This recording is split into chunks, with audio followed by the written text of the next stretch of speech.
Ce que vous êtes sur le point d'entendre pourrait changer votre façon de penser pour toujours. Vous pensez que c'est la motivation qui change une vie ou peut-être la discipline, la fameuse morning routine parfaite? Non, la vérité c'est que ça tient jamais très longtemps en fait. En tout cas, pas sur le long terme. Quand les coups durs ils arrivent, pas quand t'es seul face à toi-même. On me demande souvent, mais Mika, comment tu fais pour rester focus? Comment tu gardes une vision claire pendant des mois, même quand ça rame en fait? Et ce que je vais vous dire maintenant, ça va peut-être vous déranger parce que c'est pas ce que vous croyez. C'est ni la motivation ni la discipline. Ce qui m'a sauvé, c'est autre chose. C'est ce que j'appelle mes habitudes invisibles. Celles que personne ne voit. Celles qui ne brillent pas sur les réseaux. Celles qui se pratiquent dans l'ombre, mais qui transforment tout. Vos pensées, vos décisions et votre vie. Dans les vidéos précédentes, je vous ai parlé de Bob Proctor, de la visualisation, de la loi de l'attraction. Mais aujourd'hui, je veux aller plus loin. Parce que j'ai découvert que tout part de là. Ce que vous remarquez, ce que vous désirez, ce que vous faites et ce que vous célébrez. C'est un cycle, une mécanique, une boucle. Et elle est en train, sans que vous le sachiez, de construire votre vie. J'ai découvert ça en croisant deux mondes. Celui de James Clear, avec ses 4 lois des habitudes, et celui de Bob Proctor, qui les relie à la richesse, au subconscient et à l'énergie. Et dans cette vidéo, je vais vous montrer comment vous pouvez transformer votre réalité en 21 jours si vous comprenez cette boucle et si vous l'utilisez comme les 0,1%. Bienvenue sur ma chaîne, je m'appelle Mika, entrepreneur, auteur et investisseur depuis plusieurs années. Ici on parle cash, argent et vrai business. Quand on m'a parlé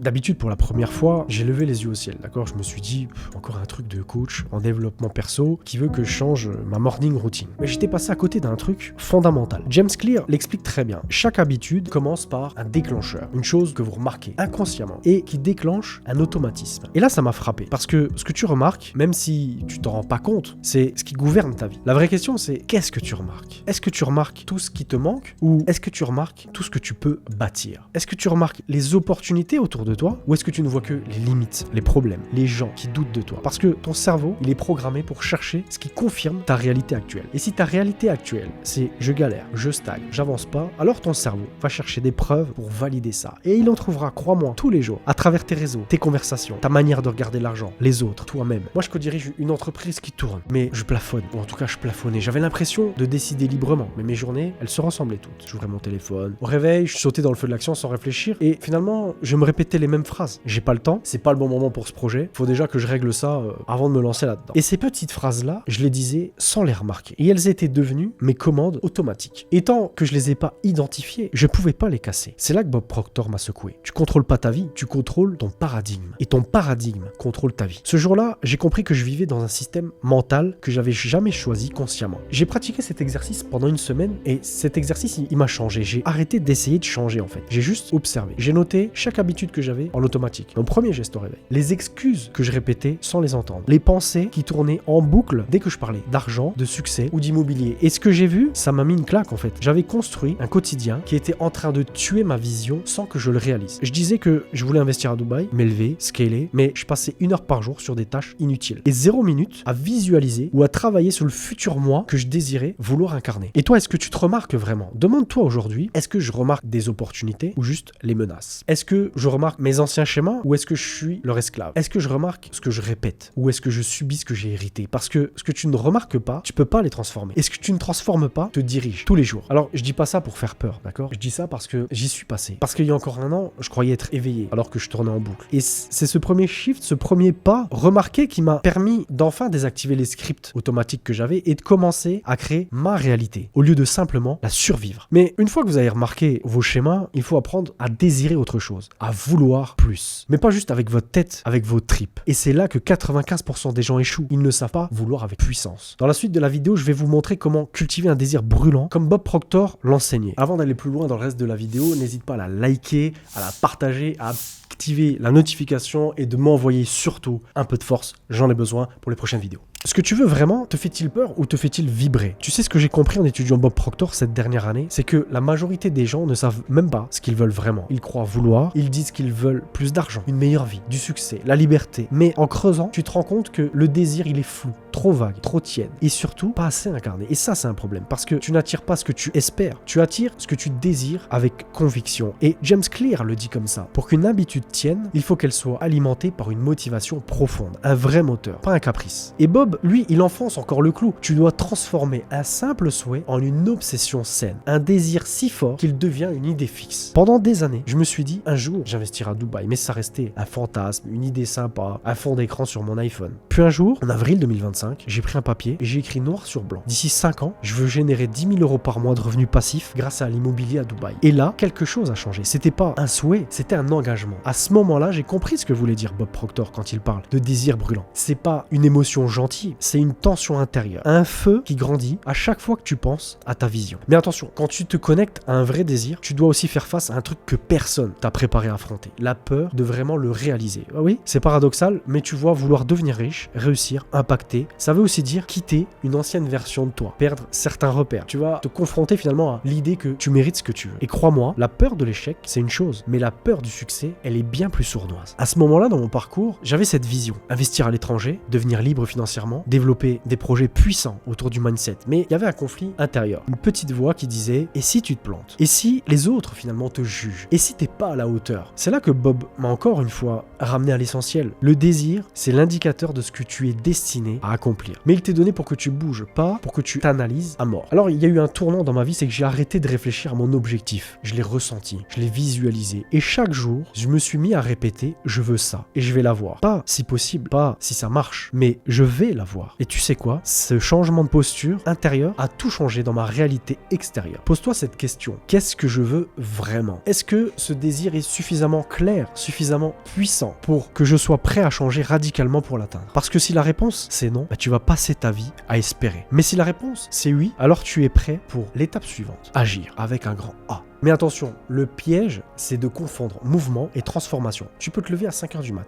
lire tous les livres de la Terre et faire du bruit sur les réseaux sans jamais avancer vraiment. Parce que ce n'est pas l'action qui change tout, c'est le type d'action. Et c'est justement dans cette partie qu'on va détruire le plus gros mensonge sur l'action. Et que je vais vous révéler ce qu'il faut vraiment faire pour déclencher une réaction de l'univers. Finalement, l'important, c'est pas ce que vous faites, c'est l'énergie avec laquelle vous allez le faire. Tout le monde vous dit de passer à l'action, mais personne vous dit comment. Ou pire, on vous pousse à bouger pour cocher des cases, lire un livre, faire une méditation, poster sur Instagram, TikTok ou YouTube, écrire ses objectifs. Mais très souvent, ce sont juste des gestes sans force. Tu agis, mais tu n'es pas connecté. Et James Clear le dit, l'habitude n'est pas ce que tu fais, c'est ce que tu es en train de devenir pendant que tu le fais. Et Bob, lui, il va encore plus loin et renchérit avec l'action est utile uniquement si elle est alignée sur l'identité que tu es en train d'assumer. Bon, je vais être transparent avec vous. Quand j'ai commencé à étudier Bob Proctor, j'ai eu cette période bizarre, je voulais tout changer. Je lisais tous les jours, je méditais beaucoup, je visualisais, mais je me répétais même des affirmations, je faisais des to-do list puissantes, mais à l'intérieur, rien qui bougeait vraiment. Et un jour, en relisant un passage de ce livre, Vous êtes né riche, mais j'ai compris que l'action, c'était pas juste cocher une tâche, c'était une posture, une fréquence, un engagement. Le jour où j'ai basculé, je me suis regardé dans le miroir, je me suis dit, est-ce que je suis en train de faire ce que je ferais ma version future, celle qui a déjà atteint son niveau de richesse, de liberté, d'impact? Et la réponse était non. J'étais encore en train de chercher à bien faire, à être productif, à être régulier, mais pas à être aligné. Et ce jour-là, j'ai compris une autre phase de Bob qui m'a vraiment impacté. Le vrai changement, c'est pas ce que tu fais, c'est la personne que tu es quand tu le fais. Alors, j'ai changé de posture. Je me suis mis à agir comme si j'étais déjà ce que je voulais devenir. Quand j'investissais à Dubaï, je me suis dit, un homme riche prend ce genre de décision. Il ne tergiverse pas, il sécurise des actifs. Quand je prends la parole, je cherche plus à convaincre, je transmets ce que je vis de l'intérieur. Je me levais le matin, je ne cherchais plus à cocher des routines, je me reconnectais, ou plutôt je me connectais à une vision. Et c'est là que les choses ont commencé à changer. Pour de vrai, ça a vraiment bougé. Mais attention, je te dis pas que c'est confortable, parce que clairement, c'est pas le cas. Il y a des jours où je me demande si je suis pas juste en train de raconter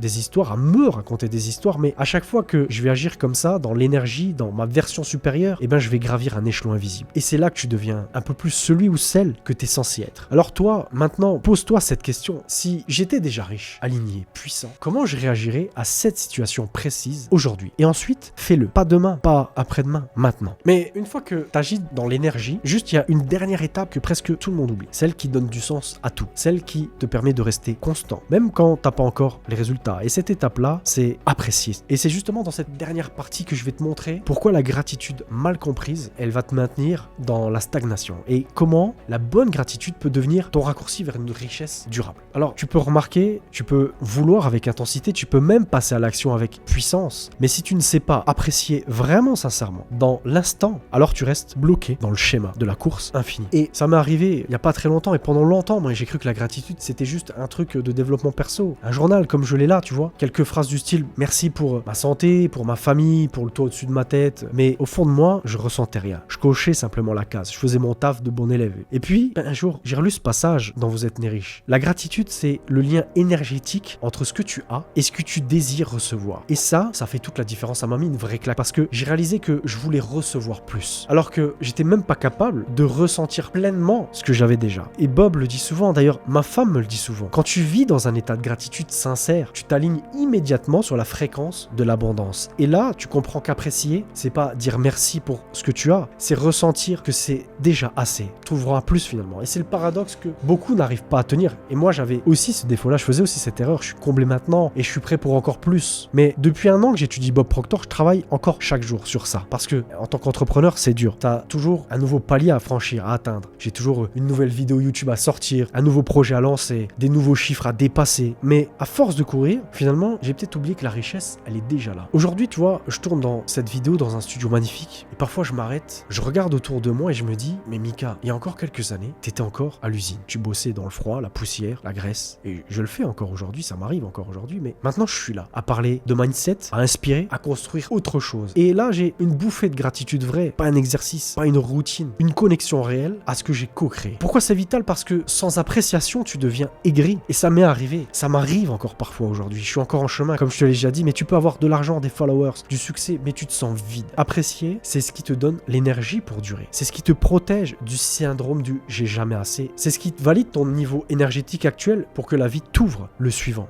Un petit exercice que je fais tous les soirs. Avant de dormir, je me pose cette question simple. Qu'est-ce que j'ai vécu aujourd'hui que j'aurais rêvé de vivre il y a 5 ans? Et je prends 3 minutes pour ressentir la gratitude. Pas juste penser, mais la ressentir dans le corps, dans le cœur, dans l'âme. Et tu sais quoi? Souvent, ce sont même pas les grosses réussites. C'est un échange avec un abonné, un moment avec mes enfants, un regard complice avec ma femme, un simple thé à la maison, posé, en paix. Et c'est là que je redeviens riche intérieurement. Vous savez maintenant pourquoi 95% des gens qui croient en la loi de l'attraction n'attirent jamais rien? Parce qu'ils s'arrêtent à la surface. Ils lisent une citation, ils écrivent 3 affirmations sur un carnet et ils attendent. Mais la vraie transformation, elle se joue dans les 4 étapes que vous venez de voir. Remarquer, vouloir, agir et apprécier. Et ces étapes, je les ai pas lues dans un bouquin pour vous les recracher, je les ai vécues. Je les vis encore, chaque jour. Depuis que j'ai commencé à étudier Bob Proctor il y a à peine un an, ma vie, elle a complètement changé, mais pas parce que j'ai rêvé plus fort, parce que j'ai changé ma structure intérieure. Je suis passé d'un entrepreneur qui avançait par instinct, par force brute, à un homme qui agit en conscience, qui visualise, qui ressent, qui structure et surtout qui applique. Il n'y a pas d'abondance sans identité alignée. Et cette identité, vous l'avez peut-être pas encore, mais vous pouvez la construire. Chaque fois que vous remarquerez un schéma, chaque fois que vous osez désirer plus sans culpabilité, chaque fois que vous agissez comme si c'était déjà accompli. Et surtout, chaque fois que vous honorez ce que vous avez déjà fait. Vous donnez à votre subconscient la permission de recevoir plus. Et je vous le dis avec toute ma sincérité, vous n'avez pas besoin de tout comprendre pour commencer à les appliquer. Moi, je suis encore en chemin. Je découvre, je teste, je doute parfois, mais chaque fois, je deviens plus clair, plus conscient, plus puissant. Et c'est ce processus-là qui vous transforme. Pas une méthode miracle, pas un plan parfait, mais des habitudes intégrées jusqu'au niveau cellulaire. Alors, posez-vous cette question dès maintenant. Quelle est l'habitude que je dois transformer? Non pas pour faire plus, mais pour devenir plus. Vous avez déjà la réponse. Elle est là, en vous. Faut juste l'écouter. Et si ce que je partage vous parle, alors je vous invite à faire 2 choses. Laissez un commentaire avec l'habitude que vous engagez à transformer. Je les lis tous et croyez-moi, quand on écrit son engagement, on le rend réel. Abonnez-vous maintenant. Les 95% se contentent d'espérer, les 5% se lèvent et appliquent, mais les 0,1%,